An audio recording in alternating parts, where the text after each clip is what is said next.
My husband called me a failure, a fool, and a woman living off his money in front of his girlfriend.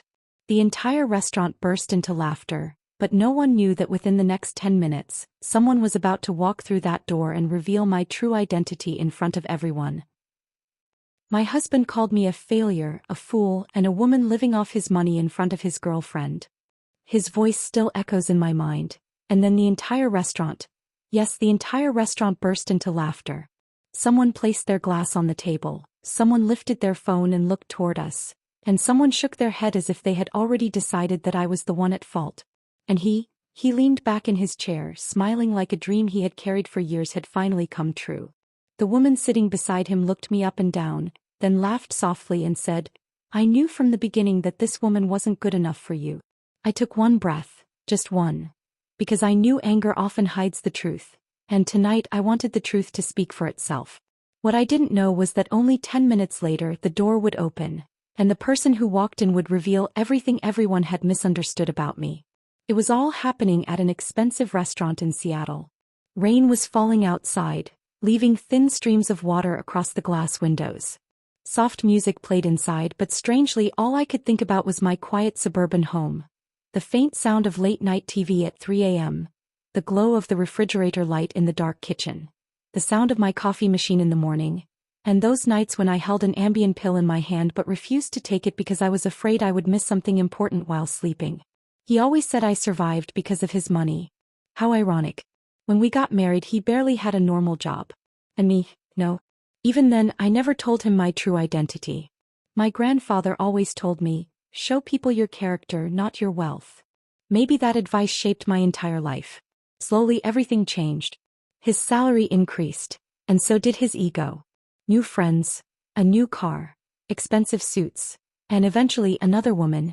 But he always believed I was just a simple housewife he could embarrass whenever he wanted.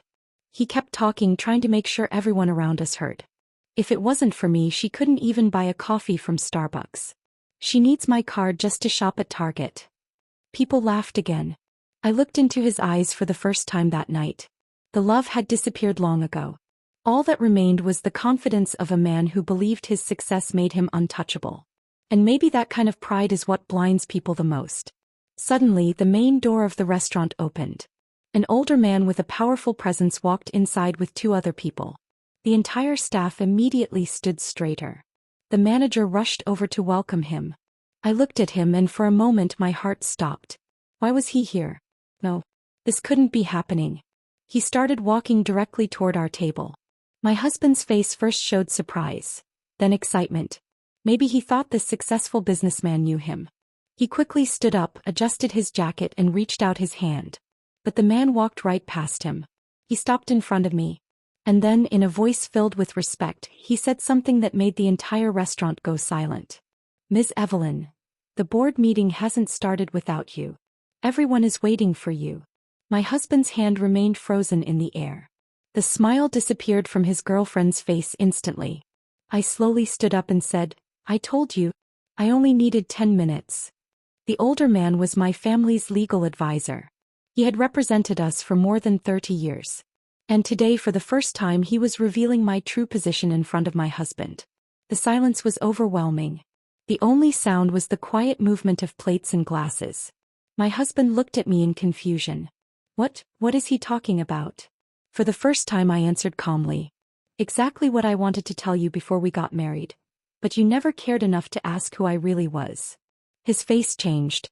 The legal advisor smiled slightly and said, "You probably don't know this, but the company whose shares you have been trying to purchase for the last 2 years is majority owned by her." The entire restaurant seemed to stop breathing. I noticed the waiter who had looked at me with sympathy earlier was now standing there in complete shock. But the biggest surprise was still waiting. My husband stared at me. "But you were just a simple woman living quietly at home?" I finished his sentence. "Yes. Because I never cared about showing off. Do you remember when you told me to change my last name? I refused. You never asked why. That was why. My family name carried influence across major American businesses, but to me it was never about power. It was a responsibility. I never used that name to gain anything. Until today." At that exact moment another person entered the restaurant. The moment he saw me, he respectfully nodded. He was the director of our foundation in Boston. He walked over and said only one sentence. "Ma'am, the opening of the new children's hospital cannot happen without you." My husband looked at me as if he was seeing me for the first time. Maybe for the first time he understood that the woman he called dependent on his money had quietly spent years helping thousands of children receive medical care. And he never knew. His girlfriend slowly stood from her chair. She lowered her eyes. Maybe she finally understood that wealth and dignity are not the same thing. I picked up my bag. There was no anger. No shouting. Only a strange sense of peace. I looked at my husband and said, "Tonight, you tried to make me feel small in front of everyone. But the truth is, people only try to make others feel worthless when they are afraid of their own emptiness." He wanted to say something. Maybe an apology. Maybe an explanation. But some doors only close once. I walked away without looking back. When I returned home that night, the silence welcomed me like always. The yellow glow of the streetlights came through the windows. I opened the refrigerator and the white light filled the kitchen. I turned on the coffee machine, then turned it off. Sleep still wouldn't come. I picked up the bottle of Ambien, then placed it back. Because for the first time I didn't need medicine to sleep. I only needed to accept one truth. The most dangerous prison is the one where we allow other people's opinions to define who we are. And the greatest freedom comes when we quietly take ourselves back. Outside my window, the sky slowly turned blue. The first morning light touched the trees. Birds began singing. I took my first sip of coffee, took a deep breath, and smiled. Some relationships don't end because we failed. They end because they remind us of our true worth. And that morning, the sun didn't rise only over the city. It rose over a new, stronger version of me, a woman who had finally found herself again. If this story touched your heart and reminded you that true worth comes from within, please support us by liking this video and subscribing to our channel. Your support helps us share more inspiring stories of courage, strength, and self-discovery.